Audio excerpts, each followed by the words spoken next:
विश्वास रही थरे एही मंदिर को आसिले कैंसर भली रोग भल हो जाए। डाक्तर हनुमान मंदिर सहित जड़ित रही एक सुंदर आउ रोचक कहानी आसंतु जानिबा। नमस्कार, डीटीवी ओडियार एही स्वतंत्र उपस्थापना को आपण समस्त को स्वागत करुछि। मु आनी सतपति। दर्शक बंधु, भूत पिशाच निकट नहीं आवे, महावीर जब नाम सुनावे। हनुमानकर ना शुणिले दुष्ट शक्ति थर हर कंबिबा सहित पाखक छाड़ी पलायन करती। हनुमान को शक्तिर प्रतीक भाव में विवेचना करा जाए। तांकर ना धरिले सबु डर छाए पलाए। केवल भूत पिशाच नुहे, रोगींकर रोग भी भल कर दियंती प्रभु हनुमान। मध्यप्रदेश भिंड धुंडुसरा धाम एपरी एक हनुमान मंदिर रही जोटी हनुमान निजे डाक्तर होई चिकित्सा करुछंती। तेबे कथारे अछि, विश्वासे मिलई प्रभु तर्के बहु दूर। दुरारोग्य मुक्ति पाइबा पई देशर कोण अनुकोणरू लोक माने एही मंदिर को धाई आसंती।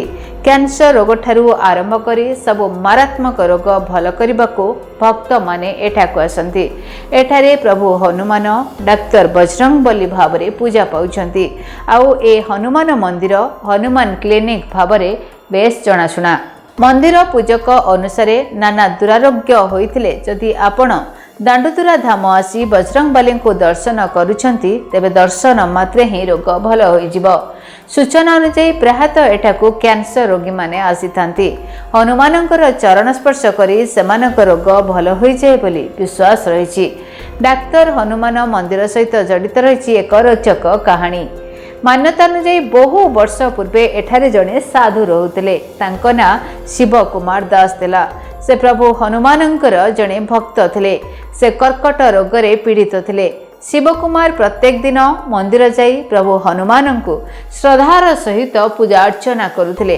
दिने वैद्य रूप में प्रभु हनुमान साधु शिव कुमार को दर्शन दे तांकर चिकित्सा करने सहित तांको संपूर्ण भाव में सुस्थ कर देथिले। प्रभु हनुमानंकर महिमा धीरे धीरे समग्र अंचल रे व्यापी जाइथिला।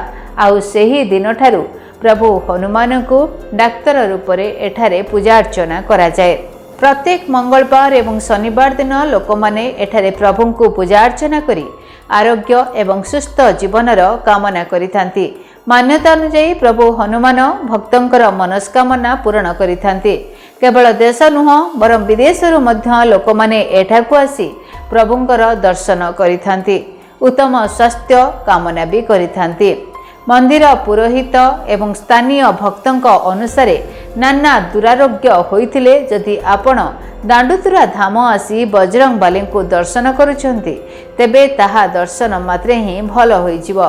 प्रायतः एठाकु कैंसर रोगी आसीथांती। हनुमानंकर चरण स्पर्श पाणी पी सेमानंकर कैंसर भल होई जाय बोली विश्वास मध्य रहिछि।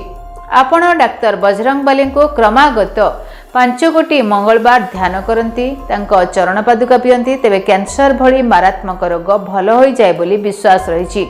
बहु पुरातन काल रे हनुमान जी निजे डाक्तर भाव में आसी रोगींकर सेवा शुश्रूषा करुथिले। आउ सेबे ठारू तांकू नै मंदिर रूपी एही क्लिनिक मध्य रही। तेबे दर्शक बंधु, हनुमान डाक्तर एवं एही क्लिनिक बा मंदिर क्लिनिक विषय जानिबा परे आपण माने कोन भाबुचंती?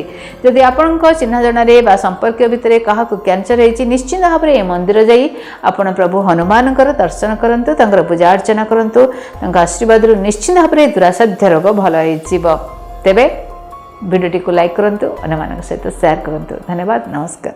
जदि आपणक जीवन रे व्यक्तिगत पारिवारिक समस्या, कर्मक्षेत्र नियुक्ति, वैवाहिक समस्या, वास्तु दोष एवं माली मकदमा आदि समस्या थाए ताहेले समस्यार समाधान और परामर्श पाई आमको जोगाजोग करंतु। ज्योतिर्वेद doctor Bhabani Shankar Mohapatra, Budheswari colony, plot number 26, Bhubaneswar.